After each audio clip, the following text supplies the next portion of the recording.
Täna me rääkisime mehega, millisel kuul võiks Eestist ära reisida. Tegelikult rääkisime ka hingerahust ja need teemad on minu jaoks omavahel seotud. Ehk siis kunagi, kui ma mõtlesin, millisel kuul võiks Eestist ära minna, reisida Malaisiasse, siis mul esimesena tuli pähe november. Ja seda sellepärast, et november on november. Ta on hämar ja lörtsine ja tuuline ja kõik see oktoobri päikesevalgus ja kollased lehed, need on nii ära kadunud. Ja nii raske on harjuda selle külmaga järsku. Ja siis ma jäin mõtlema, et tegelikult ma ei raatsi isegi novembris Eestist ära minna. Sellepärast, et see on just selline hingerahu kuu, ongi tegelikult hingede aeg. Hingede päeva pühitsetakse 2. novembril, aga tegelikult olevat see vanadel eestlastel olnud kuni jõuludeni novembri algusest. Et see ongi selline, minu jaoks on see siis nagu enda hingega olemise aeg ja kodus olemise aeg.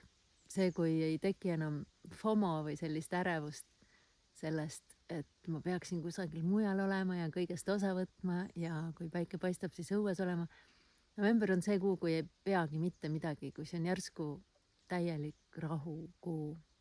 Ja sellest on nii oluline osa saada, sest nii nagu aastaajad on, et kõik vaheldub ja kõik see energia vaheldub ja selles mõttes see suve hästi aktiivne energia vaheldub siis sellise täieliku rahuga, küünla valguse ajaga.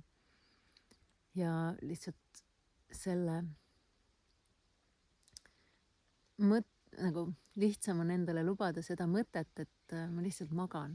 Lähengi vara magama ja ärkangi siis, kui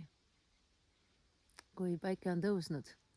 Veel tol ajal mul ei olnud veel last, kes käib koolis, ehk siis nagu lapse kooli mineku ajad. Kui ma saaksin ettepaneku teha, siis ma ei soovitaks koole alustada enne kella 11.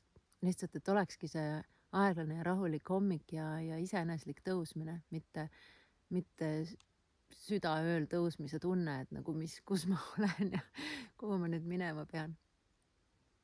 Ja hingerahu kuu on siis november minu jaoks selles mõttes, et järsku kogu see väline virvarr vaibub ja see saab selliseks, annab võimaluse sisemisele virvarrile või siis sellele hingerahule.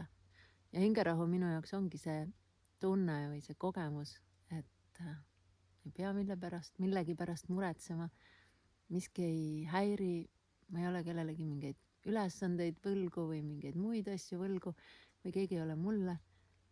Ei ole mingit süütunnet, ei ole mingit kripeldavat, ükskõik mida. Et ongi rahu enda hinges. Ja see saab olla siis, kui sa kõnnidki oma hingeteed oma elus. Ehk siis tead, mis on sinu hingele, mis teeb sinu hingele pai ja siis lihtsalt seda lood oma ellu ainult ja ainult ja ainult. Ja isegi kui on mingid kohustused, nagu see sama lapse kooli viimine, siis teed sellest meditatsiooni ja ühenduse aja. Ja mulle tundub hingerahu nii nagu selline hinge toitev paarisuhe hästi vajalik keskkond või see nagu selline nagu kala jaoks see vesi, mille seest ta saab siis seda kõike teha, mida ta tahab teha. See tingimus või eeldus. Ja kui seda ei ole, siis on igatsus selle järele või kõik see välise tagajamine tegelikult on selle jaoks, et meil oleks see hingerahu. Kas minul see on? Ma loodan, ma arvan. See on selline, nii nagu täiesti terves kehas on ülikerge olla, et ei pane seda keha nagu tähele, heas mõttes ei pane keha tähele. Siis samamoodi selle ülikerge hingega on hästi kerge olla. See ongi selline õndsuse tunne. Ja kas midagi kõigutab seda vahepeal? Muidugi. Siis mul on selle jaoks päevik ja kallistus oma mehega ja vahel on pisarad ja vahel on jalutamine. hästi palju asju, mis maandavad ja toovad enda juurde tagasi. Ma olen Merit Raju, teen hingelepai erinevates vormides. Festivale, raamatuid, väiksemaid üritusi, koolitusi, e-kursusi.